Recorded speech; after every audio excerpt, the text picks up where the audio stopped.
पापा आपने सुषमा को जाने क्यों दिया? अपने पति के घर लौटी है और वो भी अपनी मर्जी से। जो इंसान अपने ही हाथों अपनी कब्र खोदने पर तुला हो, उसे कब तक रोका जा सकता है? अफसोस तो इस बात का है कि तेरी सारी कोशिश, सारी मेहनत बेकार गई।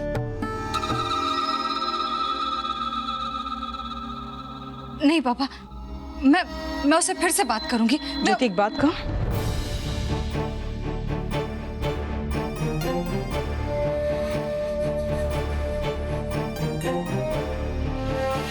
तेरी अब शादी हो गई है, तेरा अपना एक परिवार है, तुझे वहां कुछ काम नहीं है क्या?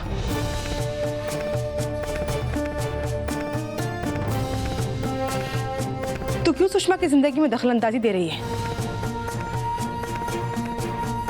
अरे भूल जा उसे और जीने दे शांति से उसे। उसने तो कभी नहीं पूछा कि तूने एक अंधे आदमी से शादी क्यों की। पूछा कभी? नहीं ना? तो तू भी छोड़ देना उसे। इसे कैसे छोड़ सकती हूँ माँ? मुझे पता है वो कितनी मुसीबत में है। और किसी मुसीबत में नहीं है वो। मैं जाती हूँ उसके घर, अपनी आंखों से देखा है मैंने, बहुत खुश है दोनों। और छोटी मोटी तकरार तो हर घर में होती है। इसका मतलब ये नहीं कि बाहर वाले आकर परिवार में दखल दे और परिवार को तोड़ दें।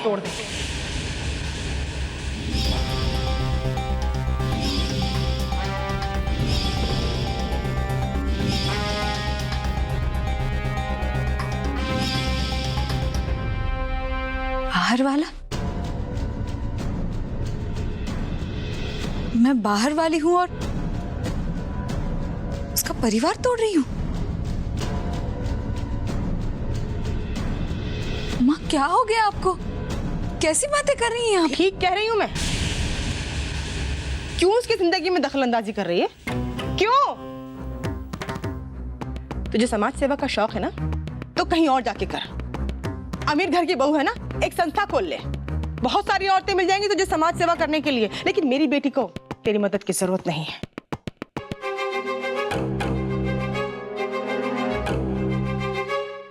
ब्रिज को ना पाने का अफसोस मनाना बंद कर और जो तेरे पास है उसमें खुश रह।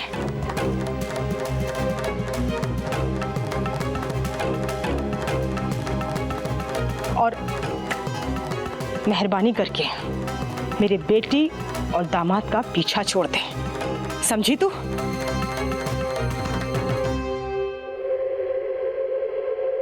ज्योति बेटा, मैं चाहता था कि तुम भी सुनो, तुम भी जानो कितना जहर भरा पड़ा है उन लोगों के मन में जिनकी तुम मदद करना चाह रही हो। ज्योति बेटा, मैं जानता हूं कि तुम अमृत बांट रही हो, लेकिन लोग क्या सोचते हैं ये भी सुन लिया ना तुमने आज।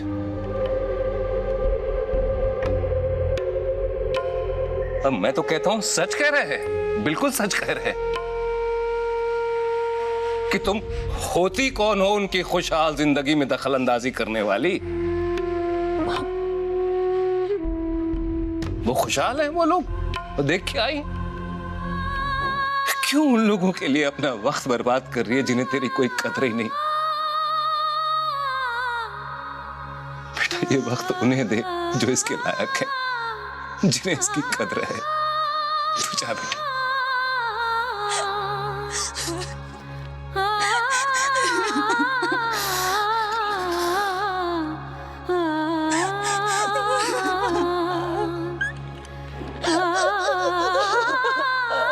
ज्योति, नहीं बेटा,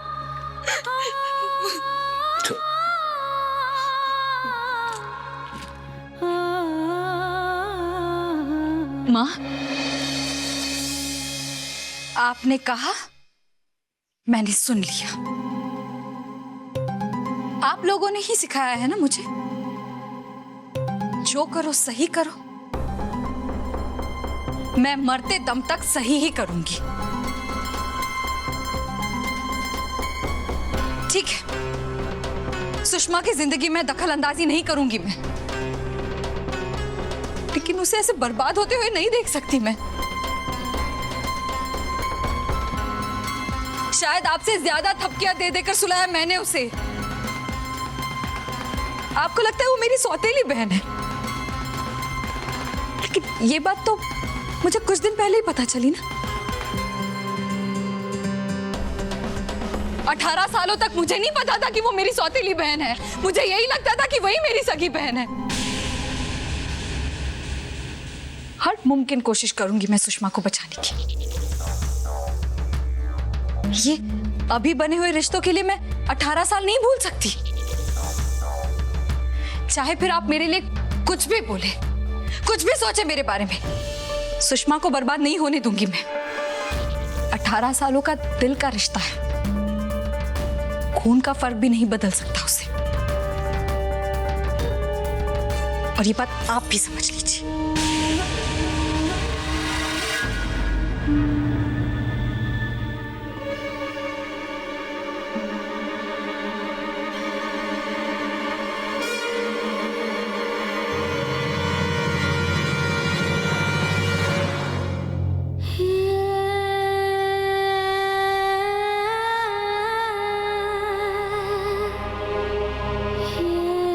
बहुत देर कर दी आपने आने में दीदी।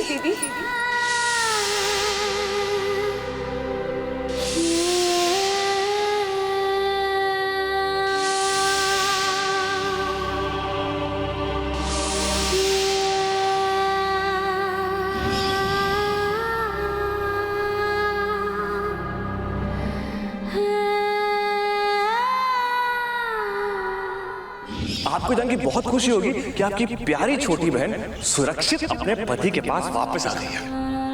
छोटी मोटी तकरार तो हर घर में होती है। इसका मतलब ये नहीं कि बाहर वाले आकर परिवार में दखल दे और परिवार को तोड़ दे।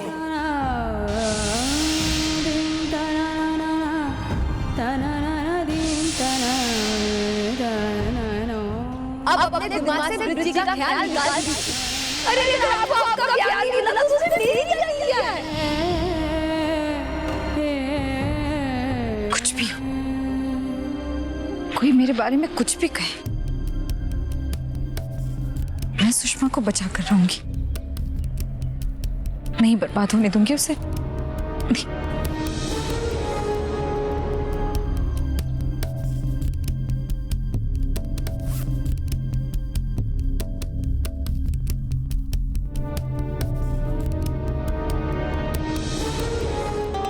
आज अचानक यहाँ? बात बात पर आप लॉजिक्स क्यों ढूंढते हैं? आप लिटरेचर के प्रोफेसर हैं, मैथमेटिक्स के नहीं। हर बात की कोई वजह नहीं होती, और बीवी के साथ तो बिल्कुल भी नहीं। वो जब चाहे अपने पति के साथ रोमांटिक हो सकती है। आई एम सॉरी, मैंने तो ऐसे ही पूछ लिया। Actually I was thinking about your work, your family. पिछले दिनों काफी बिजी रही थी तुम, और आज अचानक। आज कोई काम नहीं। आइए बैठिए। यहाँ। Thank you. और आज कोई फैमिली इश्यूज भी नहीं, बस आप हो, हम दोनों हैं। देखो मैडम, मुझे इतने प्यार की आदत नहीं है, डाइजेस्ट नहीं कर पाऊंगा मैं। आई एम सॉरी, इन दिनों अपने काम और मायके की प्रॉब्लम्स की वजह से ना मैं आप पर ध्यान दे पाई और ना घर पर। It's okay. कल तुम बिना बताए अपने घर चली गई, छोटी माँ ने तुम्हें डांटा, तुम्हें बुरा लगा? पता चला मुझे। लेकिन ना मैंने आपसे कुछ कहा था, ना आपने मुझसे पूछा कि हुआ क्या था। आई एम श्योर तुम्हारी भी कोई रिस्पॉन्सिबिलिटीज हैं, कुछ ड्यूटीज हैं, तो इट्स ओके। कुछ भी बात हो सकती है, कोई भी काम हो सकता है, और शायद ये भी हो सकता है कि तुम उस बात को किसी से डिस्कस नहीं करना चाहती हो, या शायद ना कर सकती हो। हर इंसान के दिल में एक ऐसा कोना होता है जो बहुत ही पर्सनल होता है, और उस कोने में किसी को भी झांकने की इजाजत नहीं होती, पति पत्नी को भी नहीं।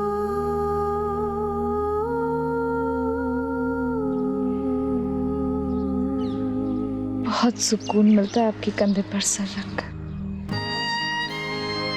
सिक्योर फील करती हूँ। एक पल में ही सारी प्रॉब्लम्स, सारे दुख भूल जाती हूँ।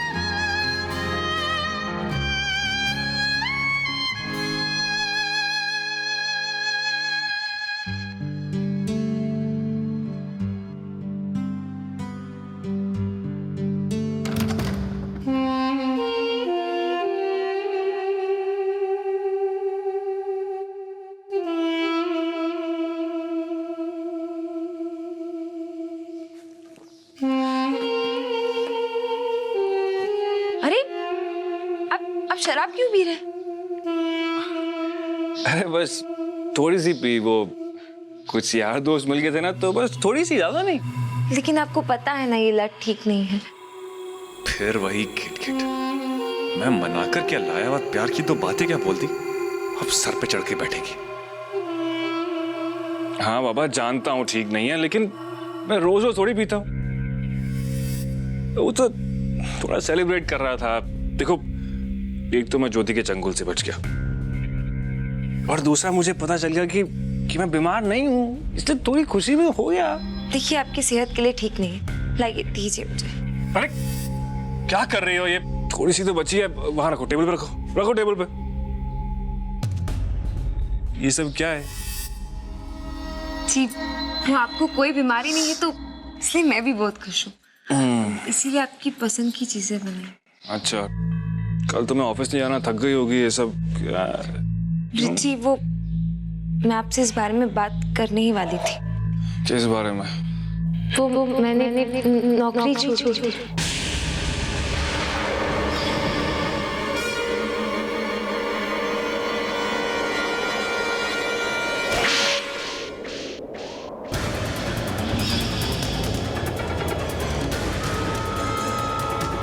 तुम्हारी हिम्मत कैसे हुई? इतना बड़ा कदम मुझसे बिना पूछे तुमने उठाया कैसे? तो और क्या करती मैं? जी वो आदमी ठीक नहीं है, और मजबूरी थी तो मैंने जॉब कर ली, लेकिन अब आप ठीक है ना, तो आप कमा सकते हैं। अच्छा, ठक्कर साहब अच्छे आदमी नहीं है? हाँ हाँ ब्रिजी, उसकी नीयत, उनकी नीयत खराब है, और तुम्हारी वो 50,000 रुपए किसने तुम्हें? ठक्कर नहीं दिया ना?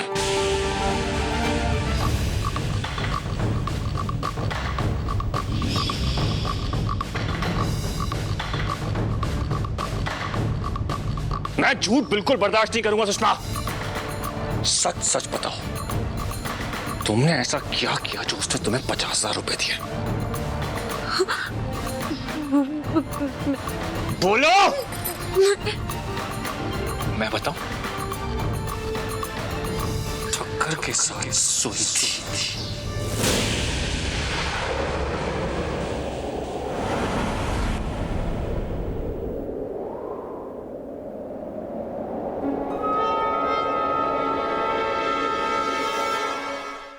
बोलो, यही है ना सच? मैंने कहा बोलो। तो और क्या करती मैं? कहाँ से लेकर आती मैं पैसे आपके लिए? मेरे पास और कोई रास्ता नहीं था ब्रिजी। जानता था मैं, मुझे तो उसी वक्त शक हो गया था जब तुमने कहा कि तुम्हारी दोस्त ने तुम्हें पैसे उधार दिए।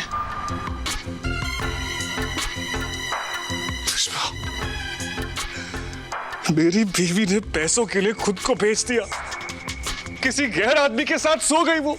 छी!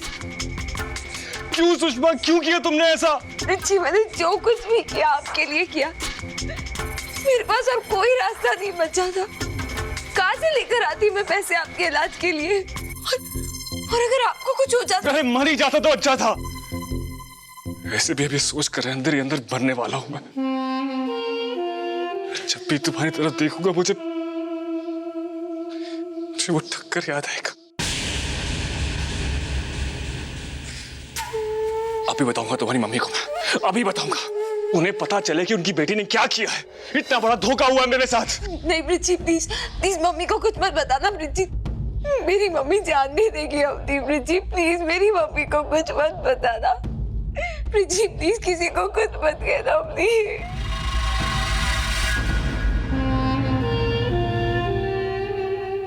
हाँ, अब फंसी मछली जाल में, ये नुस्खा काम आएगा।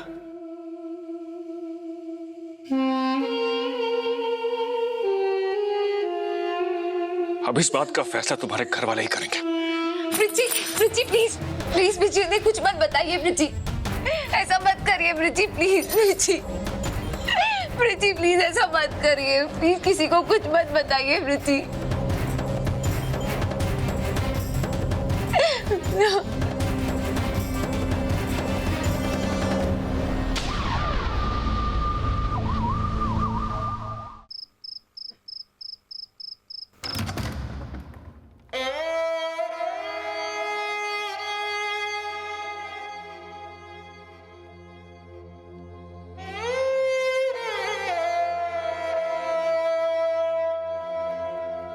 बीमारी का नाटक करके सुषमा से पैसे लेता रहा वो, और सुषमा को पैसों के लिए होटल्स और पार्टीज में डांस करने के लिए मजबूर कर दिया था उसने।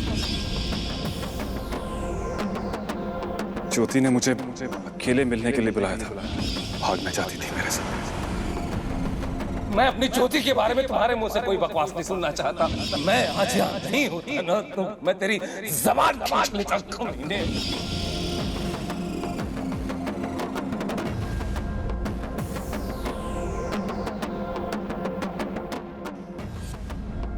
मेरी बेटी को तेरी कोई मदद की जरूरत नहीं है, ये तू आज अच्छी तरह से समझ ले ज्योति।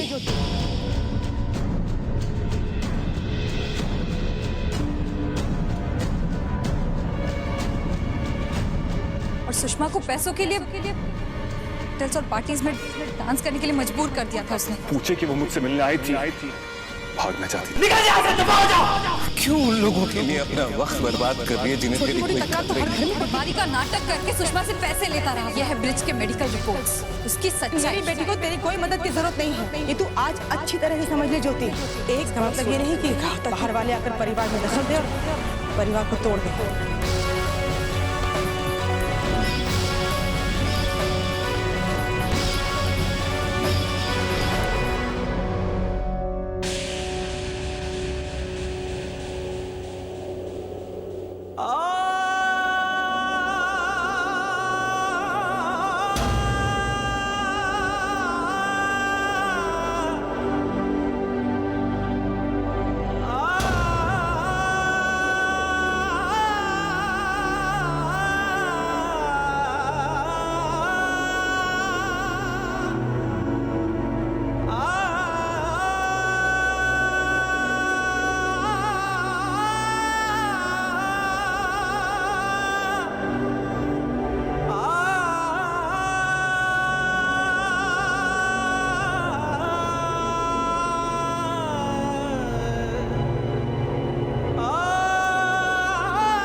अगले एपिसोड में